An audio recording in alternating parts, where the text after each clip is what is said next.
Γεια σας, είμαι ο Δημήτρης και στο σημερινό βίντεο θα σας παρουσιάσω έναν τηλεκατευθυνόμενο υβριδικό καταστροφέα, τον Panther AMD 120. Ο σημερινός τηλεκατευθυνόμενος καταστροφέας που παρουσιάσω κατασκευάζεται στην Κίνα, έχει πολύ χαμηλό κόστος, πάντα σε σύγκριση με άλλους τηλεκατευθυνόμενους καταστροφείς που κυκλοφορούν στην αγορά. Όπως είπα, είναι υβριδικός, καθώς για την κίνησή του χρησιμοποιεί δύο ηλεκτρομοτέρ, δηλαδή δύο μοτέρ όπου τροφοδοτούνται από μπαταρία, και για την κίνηση των σφυριών που διαθέτει γίνεται μέσω ενός πετρελοκινητήρα. Μιας και αναφέραμε τον κινητήρα, πρόκειται για έναν πετρελοκινητήρα της εταιρείας COOP, όπου το μοντέλο είναι το KD195FC, όπου έχει 15 άλογα υποδύναμη και είναι με μίζα. Η κίνηση του καταστροφέα, όπως είπαμε, γίνεται μέσω των ηλεκτρομοτέρ που διαθέτει, και τα ηλεκτρομοτέρ έχουν ενσωματωμένο μειωτήρα βαρέως τύπου, όπου δίνουν κίνηση με τη σειρά τους στις θεσπίστριες που διαθέτει ο καταστροφέας. Διαθέτει ηλεκτρικά ζυγισμένο στροφείο για μηδενικούς κραδασμούς και τα κουζινέτα που διαθέτει είναι μέρου λεμάν βαρέως τύπου, όπως και οι μάντες μετάδοσης της κίνησης στον καταστροφέα είναι από Kevlar. Το πλάτος κοπής του είναι 1 μέτρο και 20 εκατοστά, ενώ διαθέτει και ρυθμιζόμενο ύψος κοπής 7 θέσεων, όπου είναι από 2 έως και 20 εκατοστά ύψος. Η διαστάση του μηχανήματος είναι 1 μέτρο και 45 εκατοστά, το μπροστινό μέρος που είναι ουσιαστικά τα σφυριά, όπου είναι και το μεγαλύτερο, το πιο πλατή δηλαδή μέρος του μηχανήματος, έχει ύψος 75 εκατοστά και μήκος 1 μέτρο και 65 εκατοστά. Όπως ανέφερα και στην αρχή του βίντεο, ουσιαστικά ο θρηματισμός των χόρτων γίνεται μέσω των σφυριών που διαθέτει ο καταστροφέας στο μπροστινό του μέρος, και το βάρος του, το συνολικό βάρος δηλαδή του καταστροφέα, είναι 390 κιλά. Η ρύθμιση του ύψους κοπής του καταστροφέα γίνεται από το μπροστινό μέρος χειροκίνητα, ξεβιδώνοντας κάποιες βίδες που διαθέτει, με τη χρήση όμως ενός γρίλου, και την όλη διαδικασία θα τη δούμε στο πρακτικό μέρος που θα ακολουθήσει. Πριν όμως λειτουργήσουμε τον καταστροφέα, θα πρέπει να έχουμε φορτίσει τις μπαταρίες μας καλά με τον φορτιστή που διαθέτει, οπότε όταν το λαμπάκι του φορτιστή γίνει πράσινο χρώμα, τότε οι μπαταρίες έχουν φορτίσει πλήρως και μπορούμε να χρησιμοποιήσουμε τον καταστροφέα. Όπως ήδη έχω αναφέρει, η κίνηση του καταστροφέα γίνεται ηλεκτροκίνητα από τα μοτέρ που διαθέτει, αλλά καλό είναι να μην λειτουργούμε τον καταστροφέα μόνο με τις μπαταρίες, αλλά να κινούμε και τον κινητήρα που διαθέτει, τον πετρελοκινητήρα όπως είπαμε, καθώς έχει και έναν δυναμό και ταυτόχρονα όταν λειτουργεί ο κινητήρας φορτίζει και τις μπαταρίες μας. Ο τηλεχειρισμός του καταστροφέα γίνεται μέσω του τηλεχειριστηρίου που κρατάω στα χέρια μου. Είναι πάρα πολύ απλός ο χειρισμός του. Ουσιαστικά διαθέτει δύο λευγέδες. Ο αριστερός είναι για να πηγαίνει μπροστά και πίσω, και ο δεξής είναι αριστερά και δεξιά. Επίσης, ο καταστροφέας διαθέτει δύο ταχύτητες και η εναλλαγή της ταχύτητας γίνεται από τον διακόπτη αυτόν εδώ πάρα πολύ εύκολα. Το τηλεχειριστήριο λειτουργεί με μπαταρίες επαναφορτιζόμενες, γι' αυτό μαζί με τον καταστροφέα θα βρούμε και έναν φορτιστή, αλλά και δύο τετράδες από επαναφορτιζόμενες μπαταρίες για να τις χρησιμοποιούμε με το τηλεχειριστήριο. Οπότε πλέον είμαστε έτοιμοι να περάσουμε και στο πρακτικό κομμάτι του βίντεο, όπου για αρχή θα δούμε πώς ενεργοποιούμε τους ηλεκτροκινητήρες που διαθέτει ο καταστροφέας για την κίνησή του, πώς θα κινήσουμε τον κινητήρα πετρελαίου, αλλά και πώς θα κουμπλάρουμε τα σφυριά στο μπροστινό μέρος του καταστροφέα για να μπορέσουμε να κάνουμε τον θρηματισμό των χόρτων, και μετά θα περάσουμε να δούμε και τις δυνατότητες του καταστροφέα και στο χωράφι. Πάμε.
Έχοντας κάνει και τις απαραίτητες δοκιμές, τα προσωπικά μου συμπεράσματα. Προσωπικά μου άρεσε πάρα πολύ ο καταστροφέας, καθώς έχει πολύ εύκολο χειρισμό, έχει την απαιτούμενη ισχύ για να μπορέσουμε να κάνουμε κοπές, να θρηματίσουμε δηλαδή χόρτα σε μεγάλο ύψος, καθώς όπως είδατε και στο βίντεο θρηματίσαμε τόσο μικρά καλάμια, ψηλά δηλαδή καλάμια, μεγάλα καλάμια με ξυλώδες κορμό, αλλά και χόρτα σε ύψος πάνω από 2 μέτρα σε κάποιες περιπτώσεις, όπως και βάτα.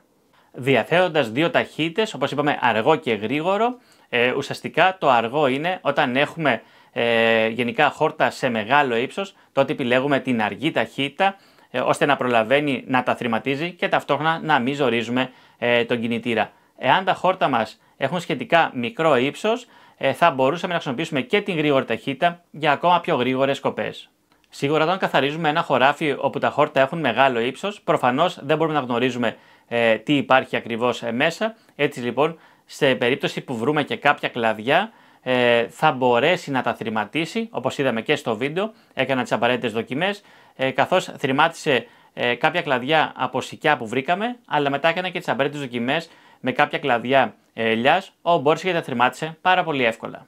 Φυσικά αυτό δεν σημαίνει ότι μπορεί να χρησιμοποιηθεί για να θρηματίζουμε συνέχεια κλαδιά που κάνουμε από τα κλαδέματα της καλλιεργειάς μας. Αλλά σίγουρα πιστεύω ότι εάν τύχει κάποιο κλαδί μέσα στα χόρτα θα μπορέσει να τα θρηματίσει, χωρίς όμως να κάνουμε υπερβολές. Οι ερπίστρες που διαθέτει του δίνουν τη δυνατότητα να μπορεί να κινείται σε δύσκολα αλλά και λασπώδη εδάφη, όπως είδαμε και στο βίντεο, καθώς πήγαμε και κάναμε κάποιες κοπές παύλα θρηματισμούς καλαμιών μέσα σε ένα καλαμιώνα. Όπως όλα τα μηχανήματα, έτσι λοιπόν και στον τηλεκατευθυνόμενο καταστροφέα θα πρέπει να λαμβάνονται κάποια μέτρα ασφαλείας. Φυσικά έχουμε μια έξτρα ασφάλεια, καθώς όπως είπαμε ο χειρισμός του γίνεται τηλεκατευθυνόμενα, από απόσταση δηλαδή, αλλά για αυτό το λόγο θα πρέπει να βρισκόμαστε πάντα στο πίσω μέρος του καταστροφέα και όχι από την μπροστινού του πλευρά, καθώς υπάρχει κίνδυνος όταν δουλεύουν τα σφυριά να πετάξει κάποιο ξύλο ή κάποια πέτρα που μπορεί να βρεθεί μπροστά του. Η ρύθμιση κοπής του καταστροφέα, όπως είδαμε και στο βίντεο, γίνεται χειροκίνητα, οπότε ανάλογα τη μορφολογία του εδάφους ρυθμίζουμε και το ανάλογο ύψος κοπής. Οπότε, εάν έχουμε πέτρες μέσα στο χωράφι που θέλουμε να κόψουμε, καλό είναι να μην ρυθμίσουμε την πιο χαμηλή επιλογή που έχει ο καταστροφέας. Στα πλαίσια των δοκιμών, ρύθμισα και στο χαμηλότερο ύψος κοπής τον καταστροφέα, όπου τον χρησιμοποίησα, και είδαμε ότι πραγματικά μπορεί να κάνει πάρα πολύ χαμηλή κοπή, σχεδόν στο έδαφος. Οπότε, ανάλογα, το ξαναλέω, την μορφολογία του εδάφους, ρυθμίζουμε και το ανάλογο ύψος κοπής. Και επειδή σίγουρα πολλοί θα αναρωτηθείτε, σε περίπτωση που βρεθεί μια πέτρα μπροστά στον καταστροφέα, τι θα γίνει με τα σφυριά. Αυτό που μπορεί να γίνει είναι ότι πλέον τα σφυριά που θα έρθουν σε επαφή με την πέτρα, είτε να μην κόβουν, να μην είναι αποδοτικά δηλαδή, είτε να στραβώσουν, είτε στη χειρότερη να σπάσουν. Υπάρχουν φυσικά ανταλλακτικά στο εμπόριο, τα βρίσκουμε πάρα πολύ εύκολα και η αντικατάστασή τους είναι πάρα πολύ απλή, ουσιαστικά βγάζοντας μια βίδα. Στα θετικά έρχεται να προσθεθεί και η χαμηλή κατανάλωση πετρελαίου του κινητήρα, όπου ήταν περίπου 2 λίτρα την ώρα, και έτσι έχουμε και ένα αρκετά χαμηλό κόστος λειτουργίας. Οπότε ας περάσουμε να δούμε και πόσο κοστίζει ο τηλεκατευθυνόμενος καταστροφέας που μόλις παρουσίασα. Έτσι λοιπόν έχουμε έναν τηλεκατευθυνόμενο υβριδικό καταστροφέα, τον Panther AMD 120, όπου θα το βρούμε στην τιμή των 4.200 ευρώ στο γεωπονικό κατάστημα Κοντόπουλος. Ένα ακόμα βίντεο έφτασε στο τέλος του, όπου είδαμε έναν τηλεκατευθυνόμενο καταστροφέα και θα τον ξεχωρίσουμε σίγουρα για το πολύ χαμηλό κόστος που έχει σε σύγκριση με άλλους τηλεκατευθυνόμενους καταστροφείς, για την ισχύ του, για την απόδοσή του, αλλά και για τον εύκολο χειρισμό του. Αν σου άρεσε το βίντεο, πάτε ένα like, κάνε και μια εγγραφή στο κανάλι μου, ώστε να ενημερώνεσαι για ό,τι καινούργια ανεβάζω. Γεια σας!